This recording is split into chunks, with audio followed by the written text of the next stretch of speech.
Il est 13h, bonjour à tous, voici les titres de votre journal. Le chef de l'État, le capitaine Ibrahim Traoré, a reçu les rapports d'activité 2021 et 2022 du médiateur du Faso. Ces rapports font le point sur le traitement des dossiers de réclamation et des grands événements qui ont marqué la vie de l'institution. Le résumé à suivre dans ce journal.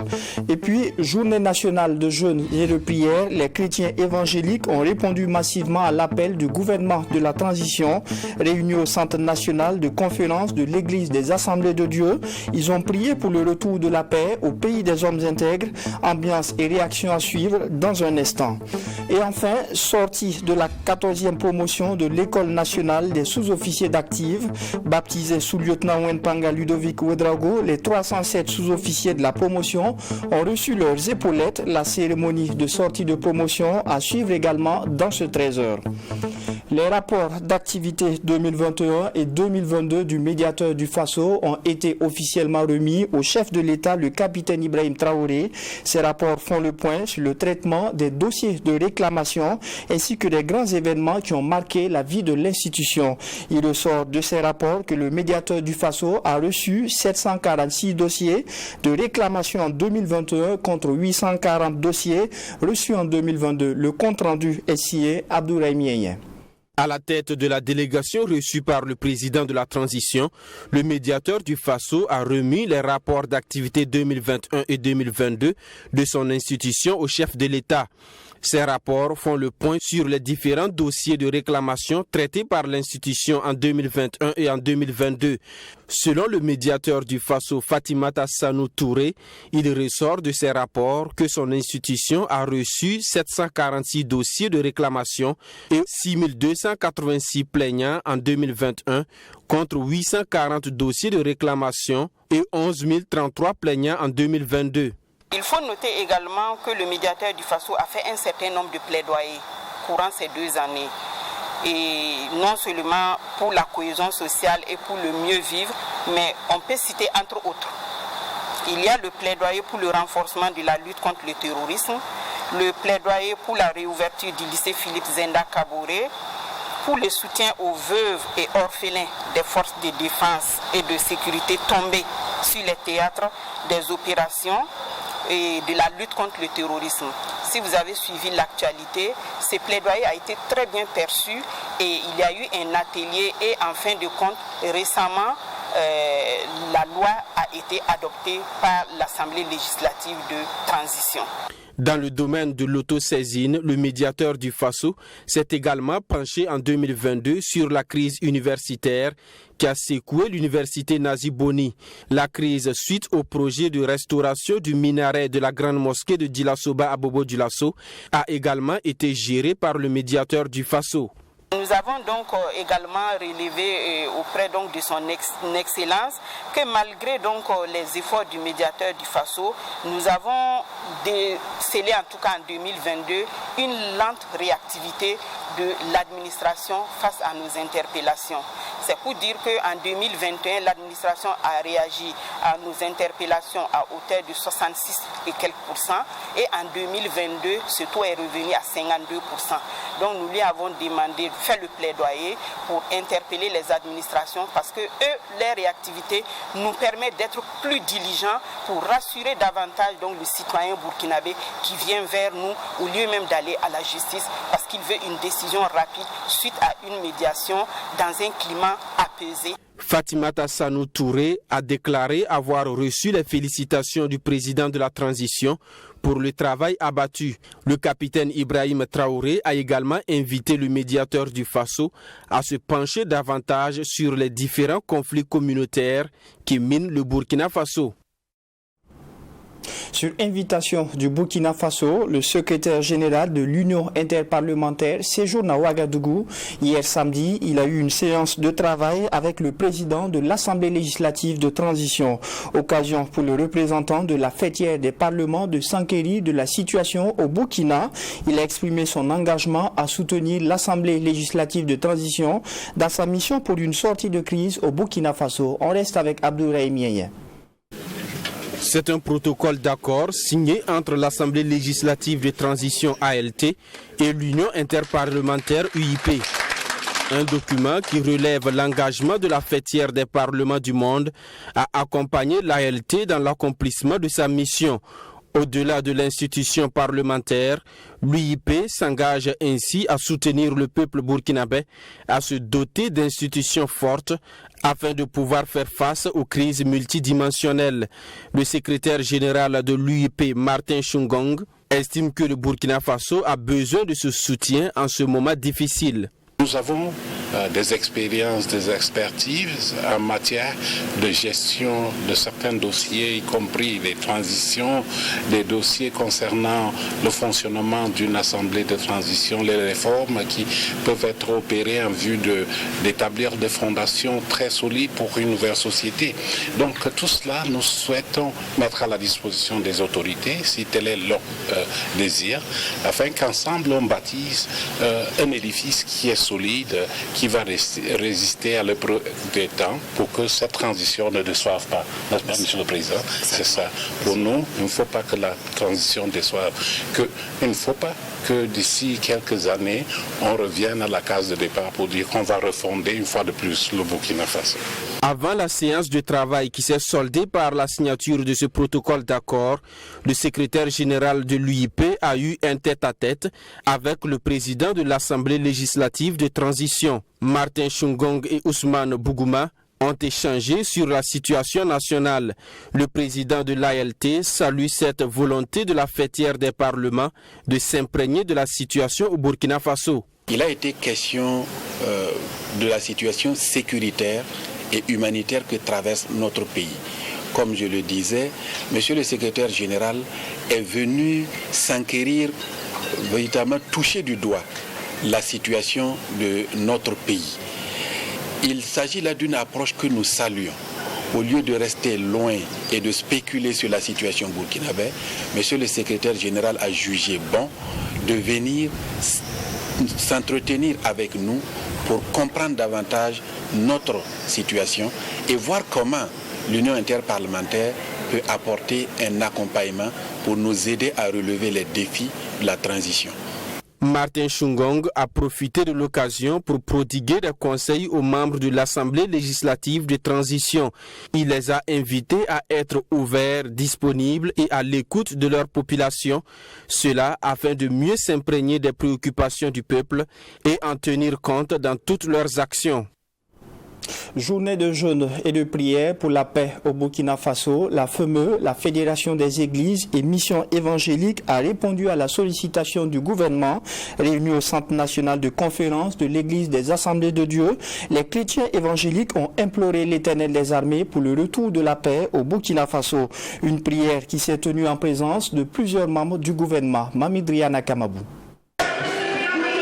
Ils étaient nombreux, hommes, femmes, fidèles chrétiens, forces de défense et de sécurité, à répondre présent à l'appel des autorités de la transition en tenant une journée de jeûne et de prière. Cette journée a servi de cadre pour des prêches, des prières et d'adoration avec un seul objectif, le retour de la paix au Burkina Faso. Une paix que les Burkinabés recherchent depuis plus de 7 ans.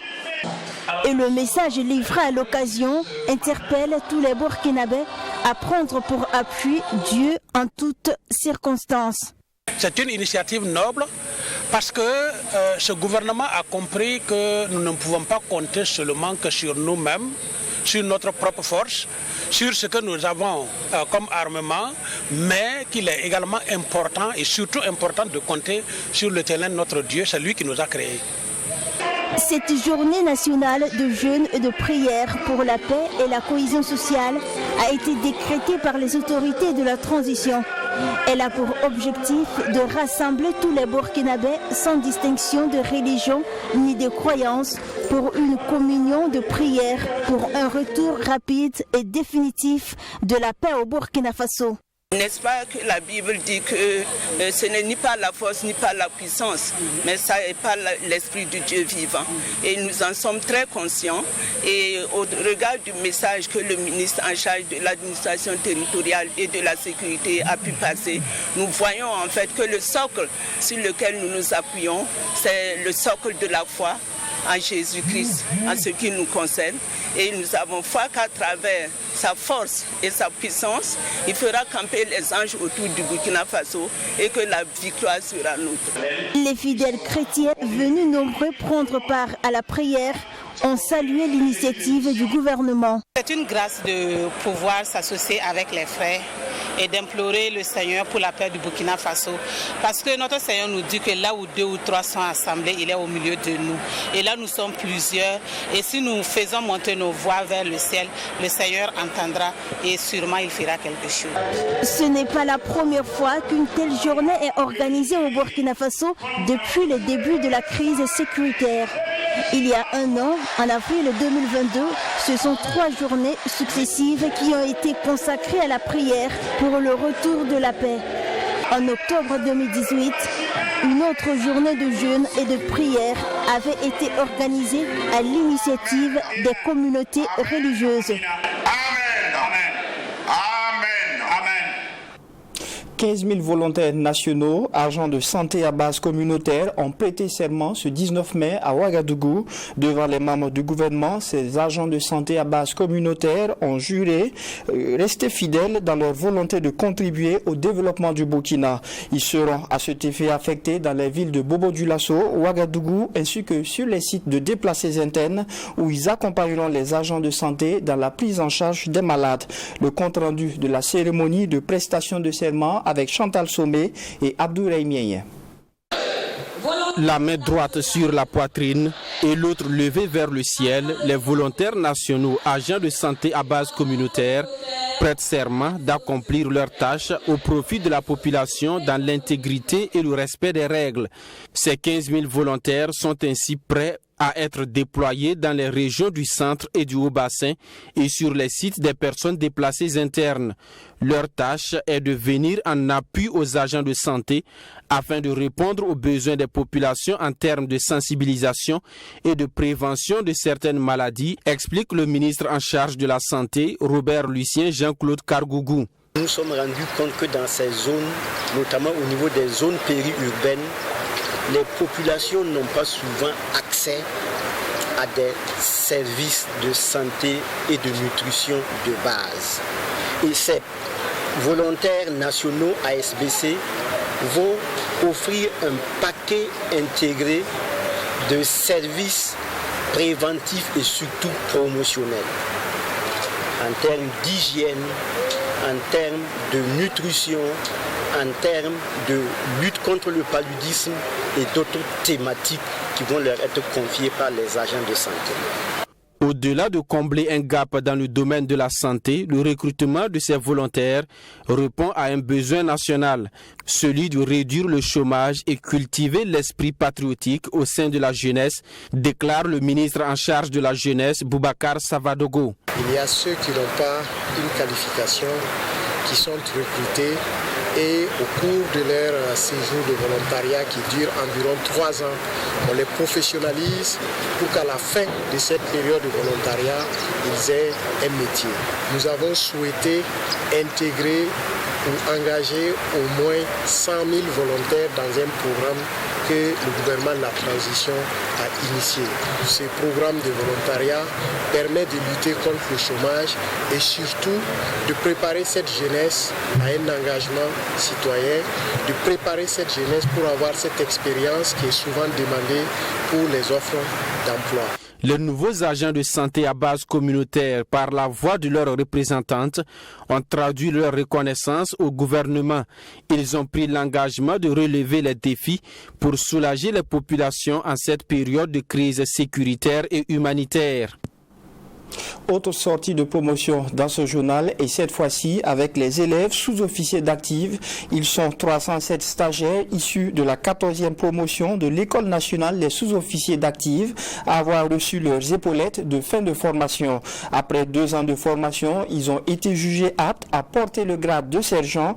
Cette 14e promotion a été baptisée sous lieutenant Wenpanga Ludovic Ouedraogo. Maxime Jean-Eudes Bambara.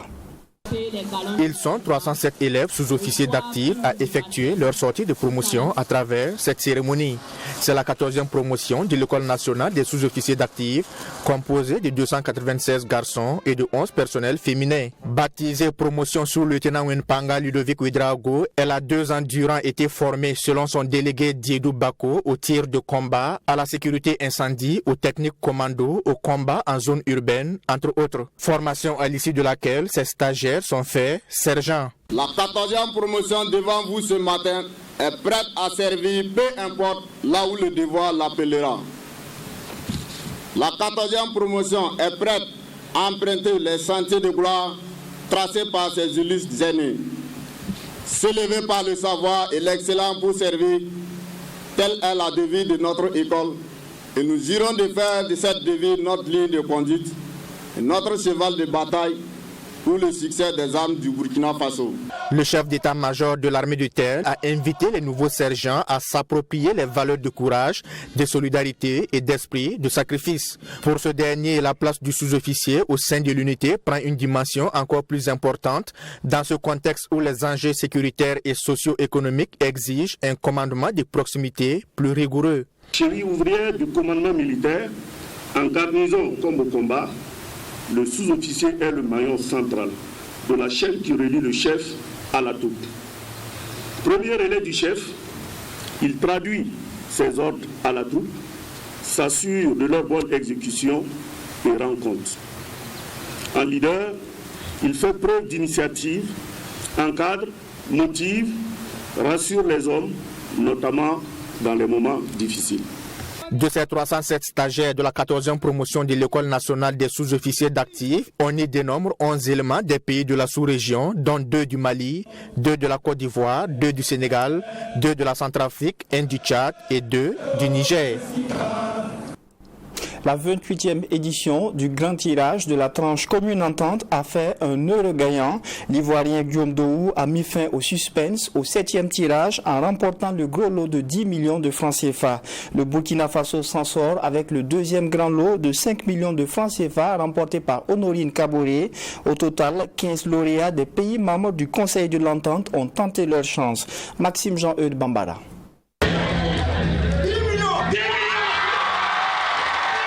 Tout en liesse, l'Ivoirien Guillaume Dohou est le grand gagnant de cette 28e édition du grand tirage de la tranche commune entente. Il remporte ainsi 10 millions de francs CFA au 7e tirage au cours de cette soirée pleine de suspense en présence des différentes délégations des pays membres du Conseil de l'entente que sont le Togo, le Niger, la Côte d'Ivoire, le Bénin et le Burkina Faso. Ouvrier en Côte d'Ivoire, les premiers mots de Guillaume sont à l'endroit de sa mère à qui il dédie sa victoire. Je remercie le Seigneur d'abord, je le glorifie bien et me protège nous réjouit. Après encore, j'ai reçu ma mère qui va souffrir pour moi pendant de mes études. Et je n'ai pas pu réussir à l'école, mais Dieu dit attends, un jour ça ira. Et vraiment, elle a eu la retraite, elle va s'asseoir tranquillement. Et je remercie Dieu, je suis heureux vraiment. En tant que chômeur et ouvrier, ce somme est dédié à mes frères du Guémon. Il y a mes jeunes frères du quartier Djei Bena. Si je vais Carrefour du Bonheur à la retraite du Koué, puis je vais créer des emplois pour me revenir à mes frères. Et j'ai dit ça dans mon cœur, il dit je vais créer des emplois pour mes frères. Que nous allons travailler ensemble. Okay? Notre cadre nous regarde, mais nous, le chemin que j'ai gagné, il dit cette victoire-là, nous sommes à mes frères, on travaille ensemble. La Burkinabé Honorine Kaboré, première à tirer, repart avec le 2e grand lot, 5 millions de francs CFA. En plus des 10 millions, la Côte d'Ivoire remporte le 3e grand lot qui est de 4 millions de francs CFA. Les 12 autres tireurs sont répartis avec soit 2 millions de francs CFA, 1 500 000 francs CFA ou encore 1 million de francs CFA. Pour le directeur général de la Loterie nationale burkinabé Ibrahim Zaharani, ce fut un pari réussi malgré le contexte sécuritaire difficile. On se réjouit donc d'avoir tenu le pari de l'organisation. Ça a été donc pour nous une occasion d'échanger sur l'ensemble donc de nos préoccupations et éventuellement discuter sur les perspectives à dégager pour qu'on puisse améliorer donc la tranche commune entente. Je l'ai dit dans mon discours en ce qui concerne donc l'innovation majeure qui a été instituée avec l'appui du Conseil de l'entente, c'est l'appui donc aux jeunes pour l'entrepreneuriat et aux femmes pour les activités génératrices de revenus. Et pour cette innovation, ce sont 40 jeunes et femmes qui ont reçu des chèques d'1 million de francs CFA. Un accompagnement du Conseil de l'entente pour soutenir ces jeunes et femmes dans le domaine de l'entrepreneuriat et des activités génératrices de revenus. Fini la 28e édition qui s'est tenue du 15 au 19 mai. Rendez-vous est pris au Bénin pour la 29e édition. Du 1er au 3 juin prochain se tiendra à Koutgou, chef-lieu de la région du Centre-Ouest, la 3e édition des foires des technologies innovantes de la filière solaire. Avant la tenue effective de ce cadre d'échange, d'exposition et de partenariat, le comité d'organisation était face à la presse dans la cité du Cavalier Rouge, conférence pendant laquelle il a dévoilé le chronogramme des activités. Fatimata Nikiema y était, voici son compte-rendu.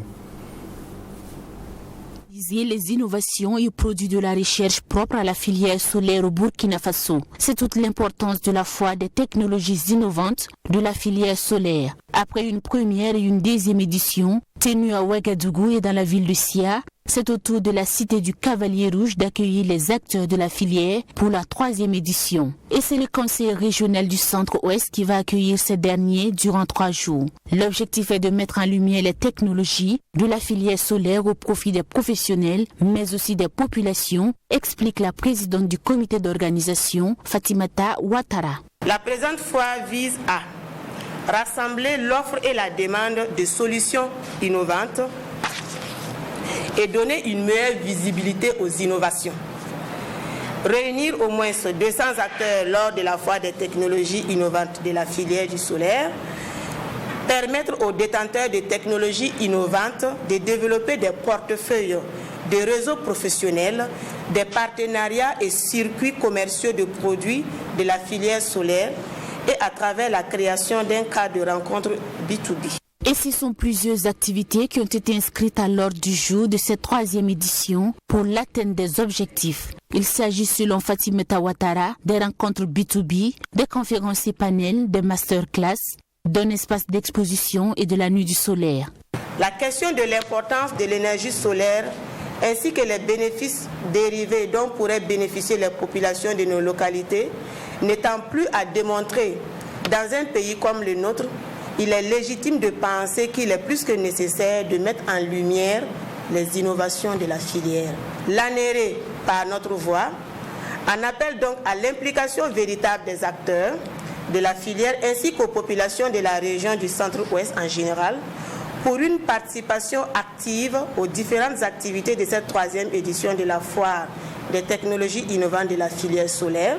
Cette édition 2023 de la foire des technologies innovantes de la filière solaire se tient d'ailleurs sous le thème « Technologie du solaire, une solution pour la résilience économique de nos localités ». Elle est organisée par l'Agence nationale des énergies renouvelables et de l'efficacité énergétique ANERE à travers le programme d'appui à la compétitivité de l'Afrique de l'Ouest, PACAO. Feuilletons à présent le tout premier livre de l'ancien ministre burkinabé de la Culture, Abdoul Karim Sango, intitulé « Pour la culture, je plaide ». C'est un ouvrage dans lequel l'auteur partage son expérience en tant qu'ancien ministre de la Culture. Il interpelle également sur la nécessité d'une conjugaison des efforts de développement autour de la culture. Michael Tougri. L'ancien ministre en charge de la culture, Abdoul Karim Sango, signe son entrée dans l'univers des gens de la plume à travers son ouvrage « Pour la culture, je plaide ». La cérémonie de dédicace a connu la présence de plusieurs personnalités. L'ancien ministre, à travers ce livre « Pour la culture, je plaide », est une expression d'une révolte contre l'autodestruction organisée par les institutions étatiques de leur propre société. La culture, elle est négligée, elle est, j'allais dire, méprisée, et pourtant elle reste le socle du tout développement. En tout cas, c'est ce que tous les hommes politiques affirment dans leur discours. Est-ce qu'ils y croient? Je ne sais pas trop. Vous comprenez donc que lorsque vous négligez ou vous méprisez la culture, il ne saurait y avoir de développement en Afrique. Jusque-là, lorsqu'on observe l'État africain en général, au Burkina en particulier, il est conçu dans un moule culturel qui est rejeté par la grande majorité des populations. La faillite de nos États, dont le nôtre en particulier, s'origine, finalement, de mon point de vue, dans ce hiatus permanent entre ce qu'on appelle l'État moderne et l'État traditionnel. Nos institutions sont complètement artificielles, sans un fondement solide dans le cœur des populations. Jean-Emmanuel Ouedraogo, actuel ministre en charge de la culture, cette œuvre de Abdul Karim Sango est une source d'inspiration. Pour le patron du département de la culture burkinabé, il ne s'agit pas de réinventer la roue, mais surtout s'inspirer de bonnes expériences, mais aussi les mésaventures pour pouvoir imaginer les meilleures solutions pour une promotion efficace de la culture burkinabé. Pour la culture, je plaide. Je dirais que c'est un titre qui claque. Et avec le ministre Sango, ça claque toujours. Et je pense que le titre de cet ouvrage résume à souhait les deux grandes passions du ministre Sango. La première étant pour moi la culture d'abord, et la seconde étant bien sûr le droit, parce que c'est également un homme de droit. Et en tant que ministre de la Culture, je suis le plus heureux de voir l'aboutissement de cette œuvre-là. Merci pour cet esprit de générosité et cet esprit de partage. Tout ce que je souhaite, c'est que cette inspiration ne s'arrête pas là. La cérémonie de dédicace du livre a connu la présence de plusieurs autorités politiques du Burkina Faso et d'hommes de lettres. Pour la culture, je plaide est une œuvre de 146 pages subdivisée en 11 chapitres.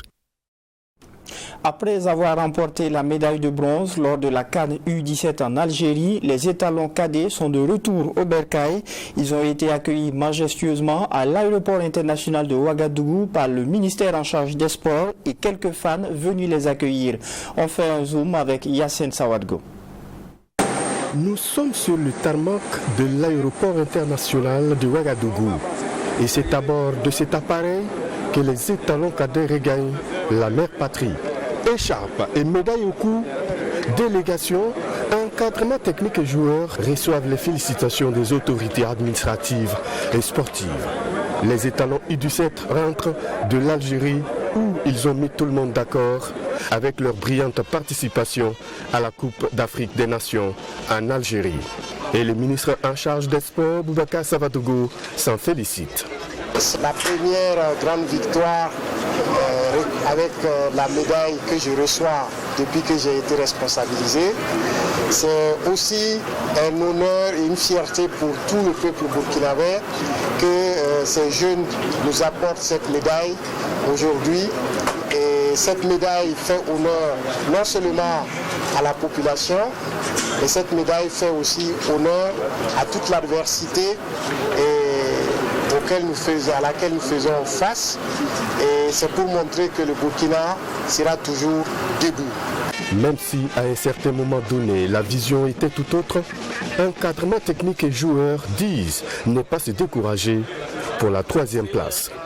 Et depuis qu'on était en Algérie, c'était de remplir ces deux objectifs, voilà, la qualification pour le mondial et ramener pour une deuxième fois le trophée au Burkina.